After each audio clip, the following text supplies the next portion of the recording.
নমস্কার বন্ধুরা, আমি গৌরব। তা আজকে আমি কথা বলবো উত্তম কুমার ও দেবকে নিয়ে। তা আমি কয়েক মাস আগে আমি একটা ভিডিও তৈরি করেছিলাম, যেখানে মানে মানে থাম্বনেলটায় নাম দিয়েছিলাম দুই মহানায়ক, ঠিক আছে। তা আমি বলবো সেখানে একজন দুজন কমেন্ট করেছিল, আমার তো বেশি দর্শক দেখে না, ঠিক আছে। আর মাঝখানে আমি বন্ধও রেখেছিলাম, চ্যানেলটি রিচ কমে গেছে। তা যাই হোক, সেখানে দুজন তিনজন লোক লিখেছিল যে দেবের সাথে উত্তম কুমারের সাথে দেবের তুলনা করো না, ঠিক আছে। আমি জানি না দেবকে কেন অনেকে ছোটো চোখে দেখে। তা এখন যে দেব যেই জায়গায় চলে গেছে সেটা আমরা জানি, ঠিক আছে। এখন আর দেখবে না সেটাও আমরা জানি। দেবকে অপছন্দ করে মানুষ আছে, কিন্তু পছন্দ করার মানুষ প্রচুর, ঠিক আছে। তা আমি দেখো, যে ভালো কাজ করছে তাকে কিন্তু সম্মান দিতেই হবে। তা আমি বলি যে উত্তম কুমারের দেয়া নেওয়া সিনেমাটি কালকে আমি দেখছিলাম, ঠিক আছে। আমি এই সিনেমাটি রিভিউ করেছি কিনা জানি না, আমি বহুবার দেখছি সিনেমাটি। আমি যখনই টাইম পাই বা যখন মনে পড়ে সিনেমাটির কথা আমি দেখি। তা দেয়া নেয়া খুব আমার একটা পছন্দের সিনেমা।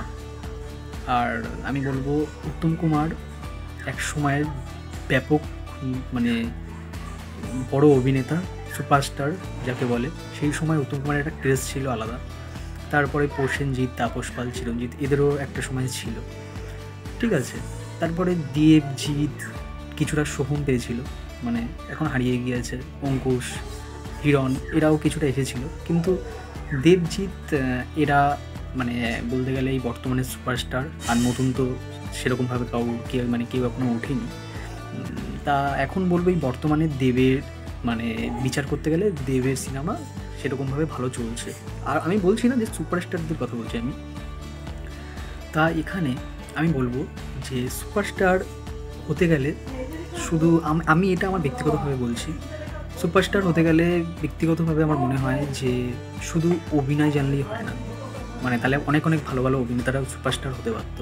সুপারস্টারের মধ্যে একটা ক্যারিশমা থাকে, আমি যেটা বলবো আমার ব্যক্তিগতভাবে মনে হয় যে এই ক্যারিশমাটা যার যার স্টাইল যেরকম হয়, প্রত্যেকটা সুপারস্টারের তো একটা আইকনিক স্টাইল আছে আলাদা। তো সেটা না প্রত্যেকটা সিনেমায় তারা রিপিট করে, এটাই তো কমার্শিয়াল সিনেমা, ঠিক আছে। তা আমি বলবো সেরকম টাইপের কিছু কিছু কেউ কেউ রোমান্টিকের জন্য বেশি নাম করা, যেরকম উত্তম কুমার, সে কিন্তু রোমান্টিক হিরো।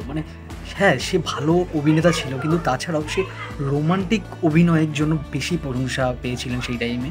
দেয়া নেয়া সিনেমাটি তোমরা যারা দেখোনি, আমি বলবো নতুন জেনারেশনের মানুষরা দেখো, খুব মিষ্টি একটা সিনেমা। যারা মনে করো যে সাদা কালো সিনেমা, তখনকার সিনেমা কেমন হবে, কোয়ালিটি কেমন হবে, এইসব বাদ দিয়ে তুমি দেখো, গল্পটা দেখবে কেমন লাগবে, তুমি ঢুকে যাবে সিনেমার মধ্যে, আমি এটা বলতে পারি। এত ভালো লাগবে।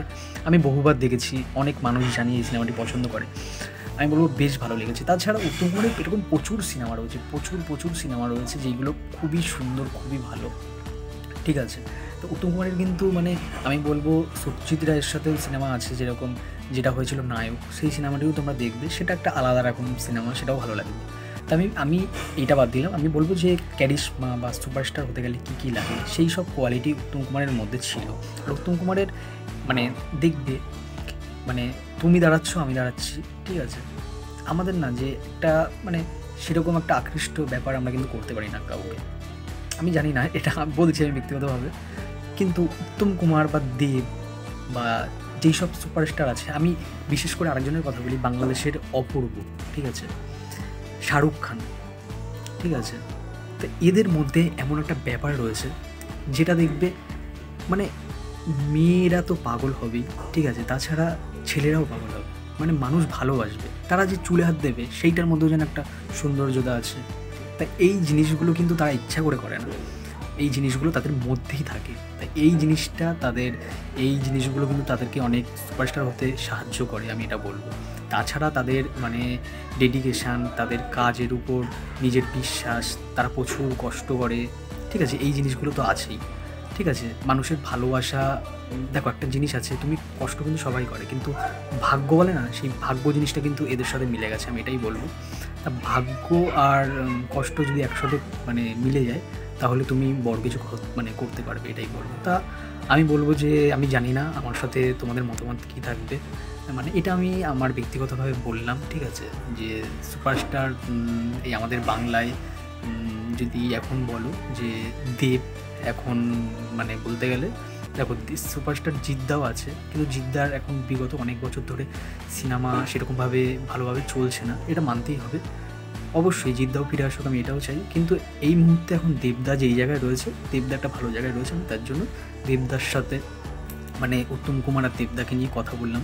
মহানায়ক সেই সম্মান পেয়েছিল যখন, তখন দেবদাকে নিয়ে প্রচুর ট্রোল করা হতো। মানে এরকম টাইপের কমার্শিয়াল হিরোদের নিয়ে তো ট্রোল করা যায় সহজেই।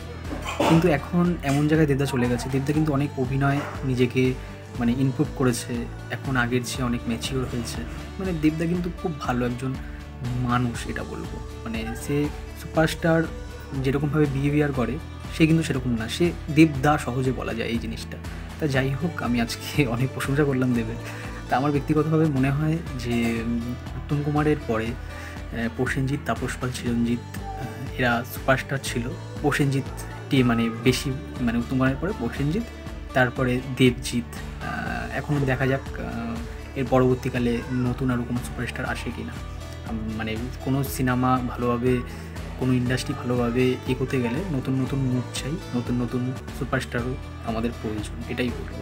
যত বেশি সুপারস্টার তৈরি হবে, যত বেশি তারকা তৈরি হবে, তত বড় ইন্ডাস্ট্রি হবে, এটাই আমি বলবো। তা আমার ভিডিওটা তোমাদের কেমন লাগলো তোমরা কমেন্টে জানাতে পারো। ভিডিওটি ভালো লেগে থাকলে লাইক, শেয়ার আর সাবস্ক্রাইব করো। তাহলে দেখা হচ্ছে পরের ভিডিওয়। টাটা।